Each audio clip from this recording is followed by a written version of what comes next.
जी बिस्मिल्लाहिर्रहमानिर्रहीम। हमने बच्चा लोग चैप्टर नंबर 4 सॉलिड पोर्शन की प्रॉपर्टीज़ पढ़नी शुरू की हुई हैं। तो प्रॉपर्टीज़ के अंदर चंद प्रॉपर्टीज़ से हम वाकफियत हासिल कर चुके हैं। उनमें से पहली थी जो है वो 3D मोशन यानी कि ज्योमेट्रिकल शेप, 3D उसकी स्ट्रक्चर यानी कि ज्योमेट्रिकल शेप था। और उसके बाद हमने melting point, cleavage point, anisotropy, symmetry और हैबिट ऑफ क्रिस्टल पढ़ा था। ठीक है, तो हम लोग अब जो है वो उससे नेक्स्ट प्रॉपर्टीज जो रहती हैं वो पढ़ने जा रही हैं। बड़ी इंपॉर्टेंट प्रॉपर्टी उसे हम लोग बोलते हैं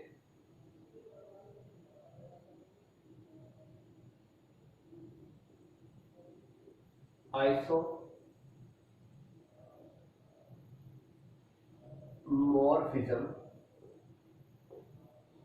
और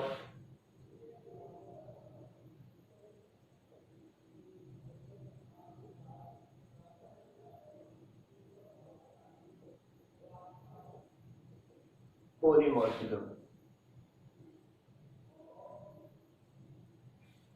आइसोमॉर्फिज्म और पॉलीमॉर्फिज्म। ठीक है, अब आइसोमॉर्फिज्म और पॉलीमॉर्फिज्म को हम लोग समझते हैं, करते हैं, कराते हैं कि हमने इसे कैसे पढ़ना है। तो चीज़ें बड़ी सिंपल सी हैं और चीज़ें बड़ी आसान हैं। तो पहले हम डेफिनेशन करते हैं आइसोमॉर्फिज्म।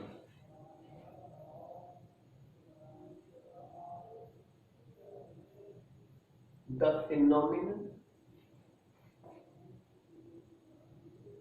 इन विच, आइसो मतलब होता है सेम और मॉर्फ मतलब होता है शेप। सेम शेप हो तो इसका मतलब है सब्सटेंसेस डिफरेंट होंगी। ठीक है, the phenomenon in which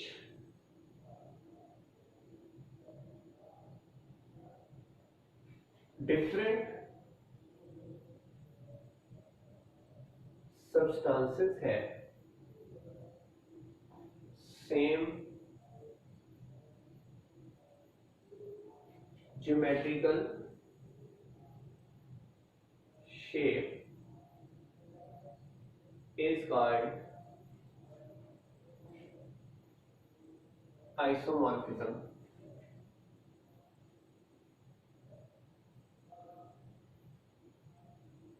The phenomenon in which isomorph का मतलब सेम शेप लेकिन सब्सटेंसेस डिफरेंट, और इसमें in which, the phenomenon in which a compound, एक compound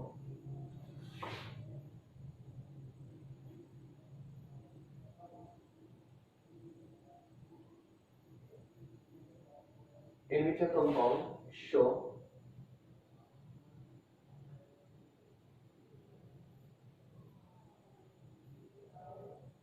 different geometrical shapes is called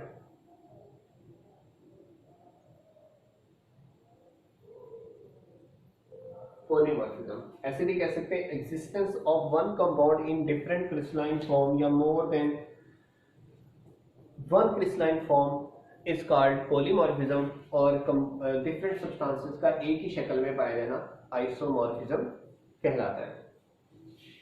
अब इसमें जो बेसिक डिफरेंस हो गया वो सेम शेप है और इसमें डिफरेंट शेप है। यहां वर्ड है कंपाउंड और यहां वर्ड है सब्सटेंस। ये भी डिफरेंस की फॉर्म में हमने आगे प्रेजेंट कर देना है। तो मैं यहां पे बेसिक लिख रहा हूं आइसो और मॉर्फ का मतलब, यहां पे पॉली मॉर्फ का मतलब, आइसो मीन सेम और मॉर्फ का मतलब शेप। पॉली मीन मैनी और मॉर्फ बोले तो शेप। ठीक है, तो सुनिएगा,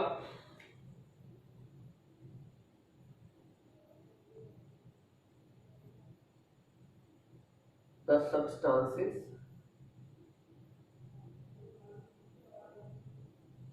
showing this phenomena are called isomorphic.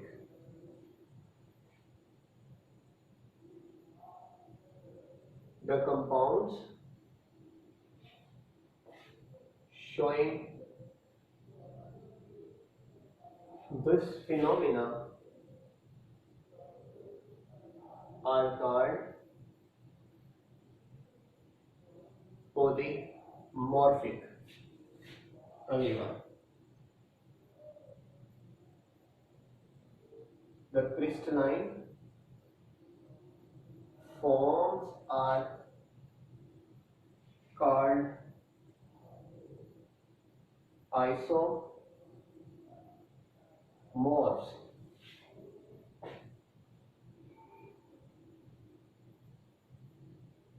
The crystalline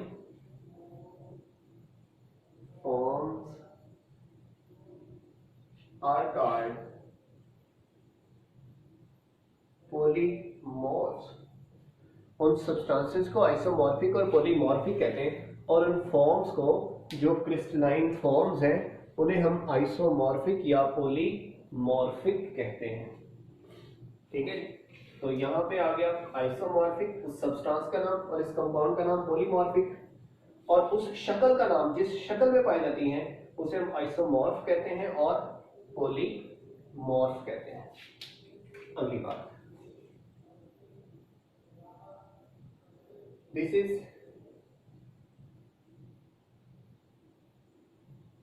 shown by all substances, ये हर किस्म की सब्सटेंसेस शो करती हैं, और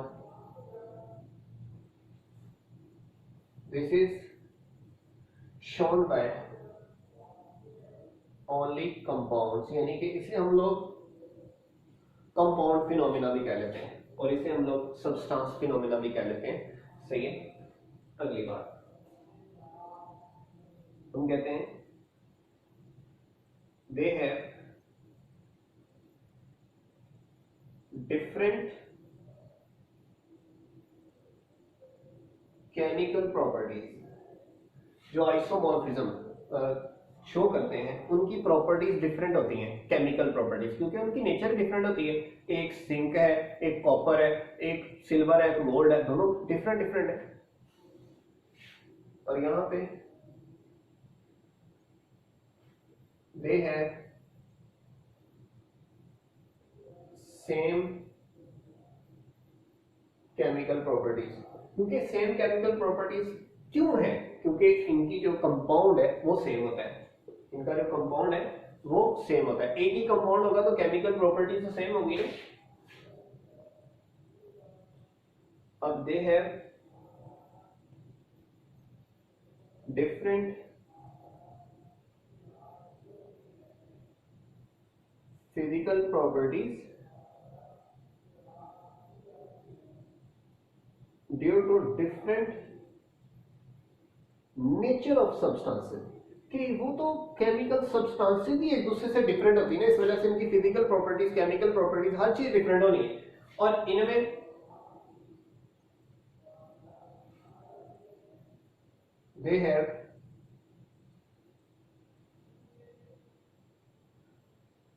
different physical properties due to difference in arrangement of particles।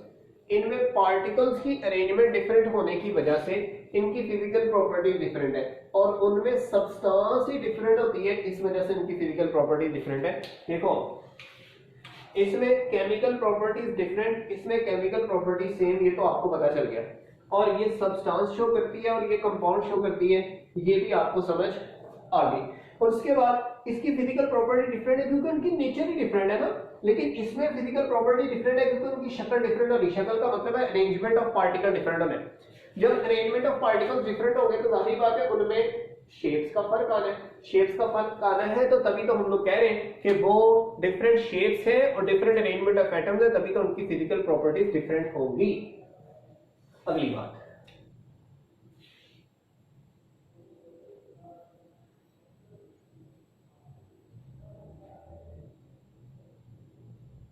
their shapes depend upon atomic ratios of substances। और इनकी, क्योंकि इनमें कंपाउंड डिफरेंट है, कंपाउंड एक है तो इसलिए एटॉमिक रेशियो सेम होनी है। Their shapes depend upon arrangement of particles। यहां पे रेशियो सेम होती है, ठीक है, वहां पे रेशियो डिफरेंट होती है ना, तो रेशियो डिफरेंट होने की वजह से वहां पे पार्टिकल्स की अरेंजमेंट पे फैसला होना है कि पार्टिकल्स किस तरह अरेंज थे, तो किस तरह अरेंज होने के बदले में आपको शेप कैसे मिली। लेकिन जो पहले वाला केस है इसमें तो शेप्स सेम है ना, तो इसलिए एटॉमिक रेशियो पे डिपेंड करती है। मसलन मतलब मैं मिसाल दूं कि हमारे पास दो सब्सटेंसेस हैं, लाइक NaNO3 और KNO3 है। NaNO3 और KNO3 है। इन दोनों में जरा रेशियोज मुलाहजा कीजिएगा, 1:1:3। इसमें एक है, इसमें एक, और इसमें कितने, 3 है। 1:1:3 ये हमारे पास इसकी रेशियो है, ठीक है। तो रेशियो दोनों में क्या होती है, सेम, और इनकी रेशियो अगर सेम होगी तो शेप सेम होगी। लेकिन इसमें तो कंपाउंड ही सेम है ना, तो कंपाउंड की शेप्स कैसे डिफरेंट होती हैं? शेप डिफरेंट होने का अरेंजमेंट पे फर्क है। जैसे डायमंड में कार्बन 4 बॉन्ड बनाता है, ग्रेफाइट में 3 बनाता है, तो ये दोनों ऐसे ही डिफरेंट सब्सटेंसेस हैं, वो हम उसमें देख लेंगे। जैसे इन दोनों की शेप क्या है, रोम्बोहेड्रल है।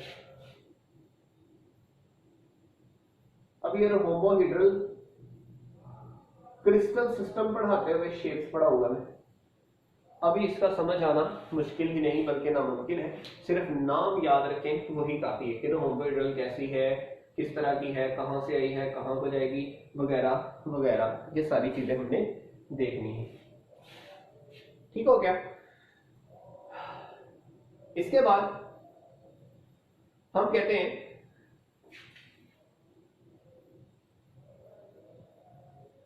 they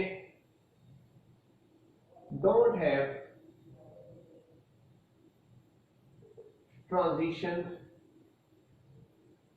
temperature, लेकिन इसे कहते हैं they have transition temperature। इसका मतलब क्या है?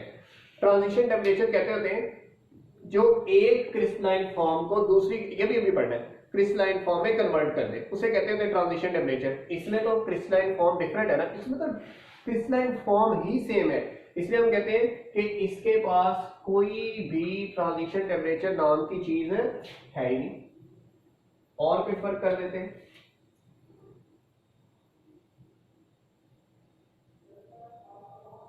they cannot be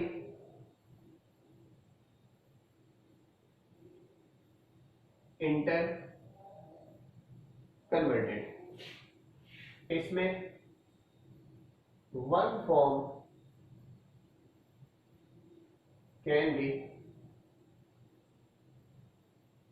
converted into other form.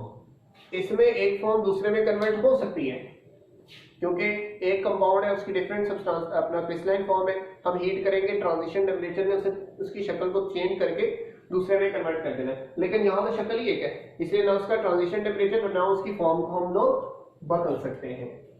सही है। इसी तरह डिफरेंट डिफरेंट जो है ना वो आप लोग शो कर सकते हैं एग्जांपल्स। तो मैं पॉइंट्स शो कर सकते हैं, तो मैंने मैक्सिमम जो है ना वो दी ताकि आपको पॉलीमॉर्फिज्म और आइसोमॉर्फिज्म में अगर कोई क्वेश्चन आ जाए तो आप उसे आसानी से हैंडल कर ले। बाकी आप बुक रीडिंग करके जो छोटी छोटी चीजें हैं कि जिसकी एटॉमिक रेशियो सेम है उसकी शक्ल सेम होती है, ऐसे ही SO4 और PO4 की शेप सेम है, टेट्राहेड्रल, वजह क्या है, दोनों में एटॉमिक रेशियो सेम है। ठीक है, ये चीजें जो है ना वो छोटी छोटी चीजें आपने खुद ही देख लेनी है। अच्छा, अब सुनिएगा, जैसे NaF और MgO, उसके बाद में कोई और एग्जांपल ले लेता हूं, कॉपर और सिल्वर। इसके बाद एक और एग्जांपल ले लेता हूं, जैसे जिंक, ठीक है, जिंक और कैडमियम। यहां पे ये एग्जांपल ले ली मैंने, यहां पे कोई एग्जांपल ले लेता हूं, इसमें लाइक AgNO3 और CaCO3, AgNO3 और CaCO3, ये CaCO3 वाली एग्जांपल आपने 10th में भी पढ़ी हुई है। अब सुनिएगा, जो ये है ये क्यूबिक शेप शो करता है, ये भी क्यूबिक शक्ल शो करता है, और आखिर वाला हेक्सागोनल शो करता है।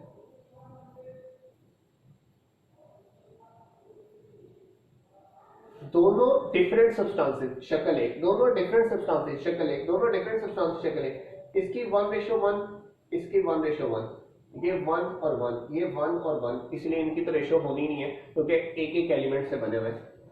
यहां पे रेशियो सेम है, शक्ल सेम होनी चाहिए, लेकिन इनकी अरेंजमेंट डिफरेंट होती है, इस वजह से इसमें रोम्बोहेड्रल और ऑर्थोरोम्बिक,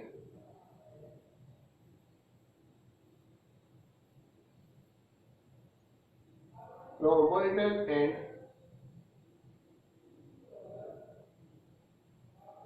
ऑर्थोरोम्बिक, और दूसरे में ट्राइगोनल और ऑर्थोरोम्बिक है, ट्राइगोनल और ऑर्थोरोम्बिक है। तो ये चंद नाम, स्ट्रक्चर्स, शेप्स, ये विद एग्जांपल्स मैंने आपको बताई ताकि आपको पता चल जाए। क्यूबिक का मतलब ये बॉक्स नुमा होती है और हेक्सागोनल 6 कोनों वाली होती है, ये मैं बना के भी दिखाऊंगा, समझाऊंगा भी क्रिस्टल सिस्टम के अंदर। यहाँ पे देखो AgNO3 है, AgNO3 में सिल्वर नाइट्रेट में आपको पता है कि दो शेप्स होती है डिफरेंट, एक रोम्बोइडल होती है और एक ऑर्थोरोम्बिक होती है। ऐसे कैल्शियम कार्बोनेट में एक ट्राइगोनल होती है और एक ऑर्थोरोम्बिक होती है। सही है, तो हम इसे कन्वर्ट नहीं कर सकते, इसे कन्वर्ट कर सकते हैं कैसे, ट्रांजिशन टेम्परेचर देके, मतलब रोम्बोहेड्रल को हम ऑर्थोरोम्बिक में कर सकते हैं, ऑर्थोरोम्बिक को हम रोम्बोहेड्रल में कर सकते हैं, ऐसे ट्राइगोनल को ऑर्थोरोम्बिक में कर सकते हैं, ऑर्थोरोम्बिक को ट्राइगोनल में कर सकते हैं। तो उस टेम्परेचर का नाम ट्रांजिशन टेम्परेचर हम रखते होते हैं। सही है, तो इनमें ट्रांजिशन टेम्परेचर होता है, इनमें ट्रांजिशन टेम्परेचर नहीं होता। तो ये था आइसोमॉर्फिज्म और पॉलीमॉर्फिज्म का फिनोमिनन, जिसमें दोनों चीजें हमने कोरिलेट कर दी हैं बाय मेकिंग डिफरेंस, डिफरेंस के जरिए हमने क्या कर दी, कोरिलेट कर दी। तो डिफरेंस भी क्लियर हो गया और चीजें भी यहां तक क्या हो गई, क्लियर हो गई। तो यहां तक कोई भी क्वेश्चन हो तो आप इसके बारे में करें जरा, ताकि फिर हम नेक्स्ट जो प्रॉपर्टीज हैं वो डिटेल के साथ पढ़ सके। जी, तो दो लास्ट में प्रॉपर्टीज है, उसमें पॉलीमॉर्फिज्म जैसे आपने पढ़ा वैसे ही एक प्रॉपर्टी है हमारे पास एलोट्रोपी। प्रॉपर्टी कौन सी है जी, एलोट्रोपी। जैसे आपने पॉलीमॉर्फिज्म पढ़ा है वैसे ही हमारे पास क्या है, एलोट्रोपी है। तो अब हमने एलोट्रोपी पढ़ना है, तो पॉलीमॉर्फिज्म वाली डेफिनेशन मैं यहां पे रिपीट करूंगा। The phenomenon in which an element, इधर कंपाउंड था, an element इधर आ गया, exist in more than one crystalline forms is called allotropic. फिर अगली बात, the compounds showing this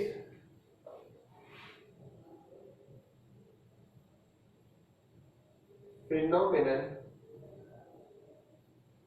compounding elements, the elements आएगा, the elements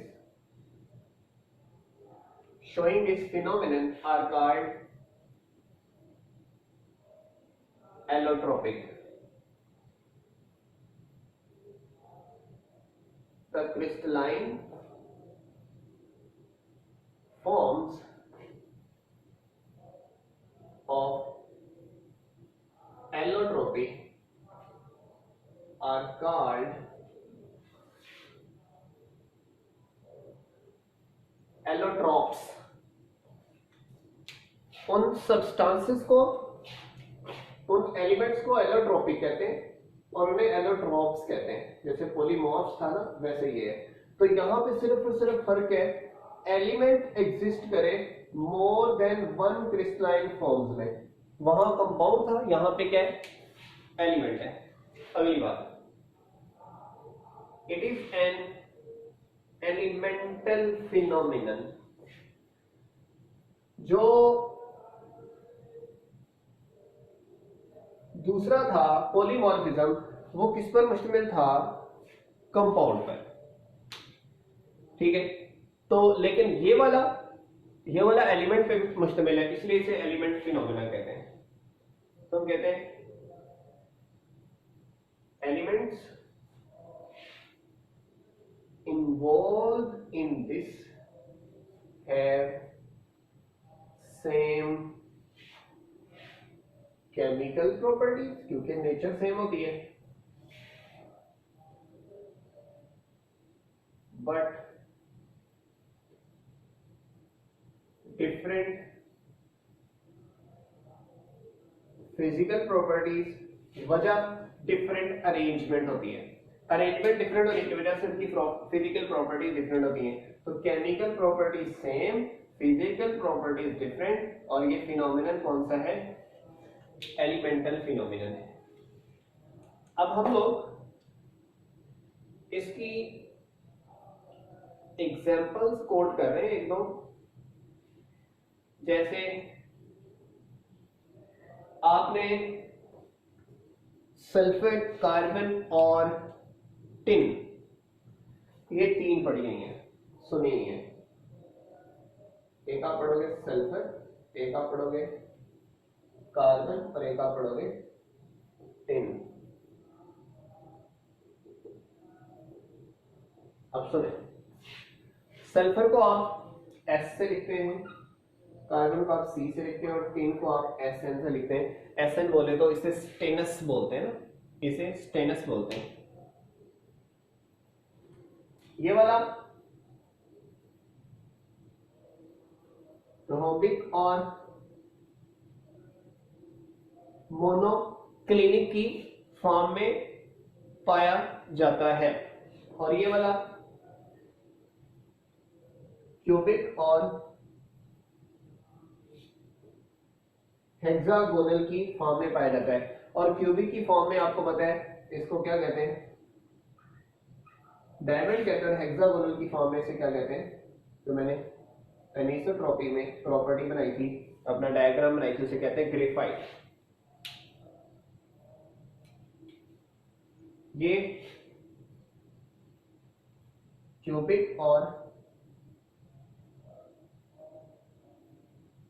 टेट्रागोनल की फॉर्म में पाया जाता है, क्यूबिक और टेट्रागोनल की फॉर्म में पाया जाता है। क्यूबिक होता है ग्रे कलर का टिन और ये होता है व्हाइट कलर का टिन, और इसी तरह हम इन दोनों फॉर्म्स को एक दूसरे में अभी कन्वर्ट करेंगे, ठीक है। तो सल्फर एक ही एलिमेंट है, दो शेड्स, कार्बन एक ही एलिमेंट है, दो शेड्स, और 8th क्लास में इसकी तीसरी शेप भी है, डिकी बॉल्स, लेकिन वो बाद में एक्सक्लूड कर दी गई। टिन स्टेनस एक ही एलिमेंट है, उसकी क्यूबिक शेप या फिर टेट्रागोनल शेप। तो existence of one element in more than one crystalline form is known as what? Allotropy. ठीक है, और existence of one compound in more than one crystalline form वो क्या कहलाता है? पॉलीमॉर्फिज्म। तो यहाँ पे हम पॉलीमॉर्फिज्म नहीं पढ़ रहे बल्कि क्या पढ़ रहे हैं? एलोट्रॉपी पढ़ रहे हैं। तो यहाँ पे एलोट्रॉपी पढ़ने के बाद हमें थोड़ा सा शर्त हासिल करना है। आखिरी प्रॉपर्टी, 10th प्रॉपर्टी, वो है ट्रांजिशन टेम्परेचर। क्या चीज है बच्चा लोग? Transition temperature. ट्रांजिशन जैसे कि वर्ड ही मशहूर है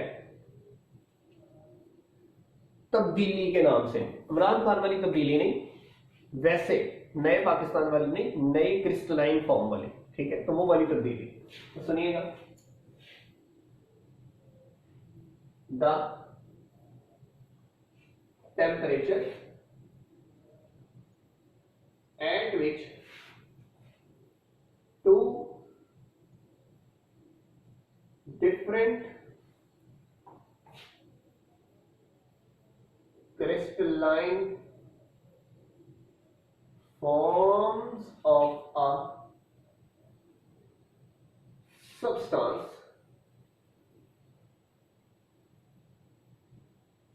coexist, इकट्ठा एग्जिस्ट करते हैं in equilibrium state is called transition temperature. उसे हम ट्रांजिशन टेम्परेचर कहते हैं। मतलब दो डिफरेंट फॉर्म्स हैं और कोएग्जिस्ट करती हैं, इसका मतलब है दोनों इक्विलिब्रियम में, यानी कि एक दूसरे में कन्वर्ट हो रही है, दूसरी पहले में कन्वर्ट हो रही है। इसको हम आसान भाषा में यूं कहते हैं, one crystalline form convert into an other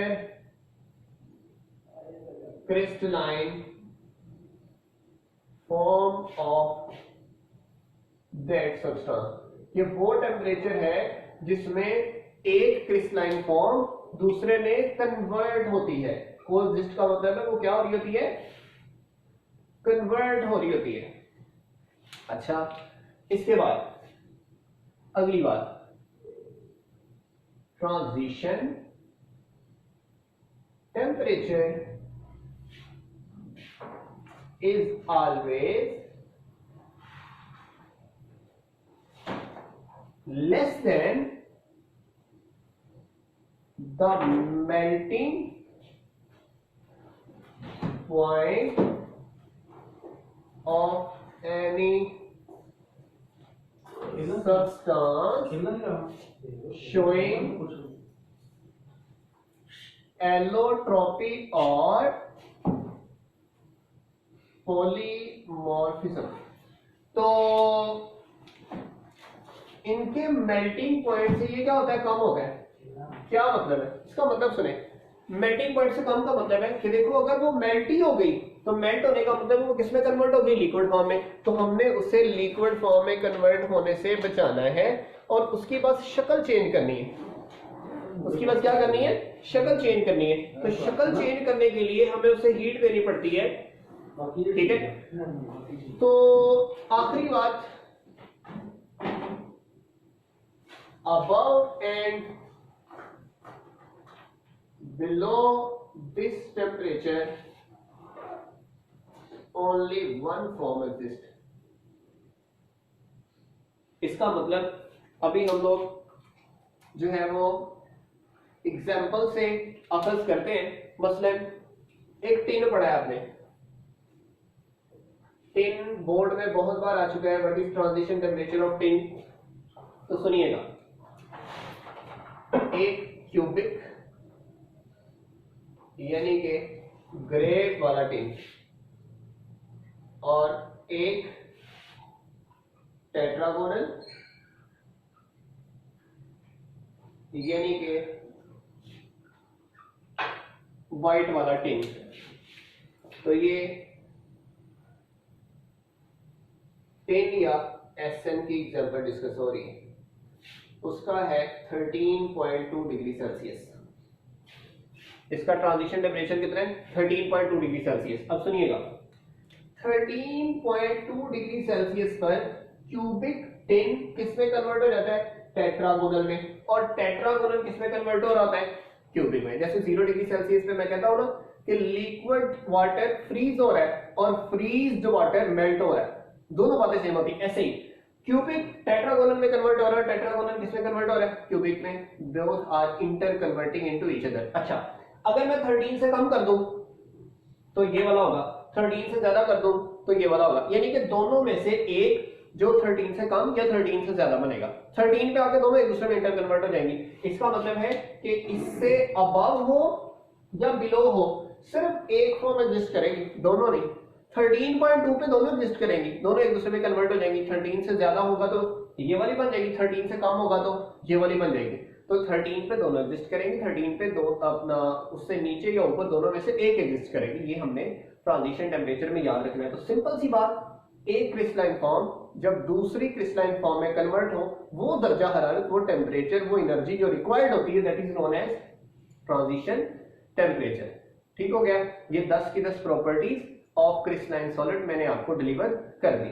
सही हो गया? पहले आपने ज्योमेट्रिकल शेप पढ़ी, मेल्टिंग पॉइंट पढ़ा, क्लीवेज प्लेन पढ़ा, एनिसोट्रॉपी पढ़ा, फिर आपने isomorphism, polymorphism, habit, symmetry, allotropy और ट्रांजिशन टेम्परेचर। 10 की 10 प्रॉपर्टीज आपको मैंने डिटेल से करवा दी। लॉन्ग क्वेश्चन के लिहाज से भी बड़ी इंपॉर्टेंट है, शॉर्ट क्वेश्चन के लिहाज से भी बड़ी इंपॉर्टेंट है, डिफरेंस के तौर पे भी आते हैं। अलहदा से 4 पॉइंट्स का लॉन्ग क्वेश्चन भी आता है, 4 से ज्यादा का लॉन्ग क्वेश्चन नहीं आता कि ऑल प्रॉपर्टीज लिखे नहीं। डिफरेंशिएट बिटवीन पॉलीमॉर्फिज्म और isomorphism, differentiate between polymorphism and allotropy, ठीक है, वो कंपाउंड एलिमेंट वाला कर देना है। और इस तरह करके डिफरेंशिएट बिटवीन क्रिस्टलाइन सॉलिड और अमॉर्फस सॉलिड, ये लॉन्ग क्वेश्चन में आता रहता है। ठीक है, और जो आज मैंने लिखवाया पॉलीमॉर्फिज्म और आइसोमॉर्फिज्म वाला भी, ये लॉन्ग में भी आता है, शॉर्ट में भी आता है। ठीक है, तो यहां तक थी properties of crystalline solid from chapter number 4। अब हमारा आखिरी लेक्चर रह गया है, वो है क्लासिफिकेशन और क्रिस्टल लेटस की शेप्स वगैरह, हमने सारा कुछ इसमें पढ़ना है। ठीक है जी, यहां तक कोई भी क्वेश्चन हो तो आप कर सकते हैं। Thank you very much. Allah Hafiz.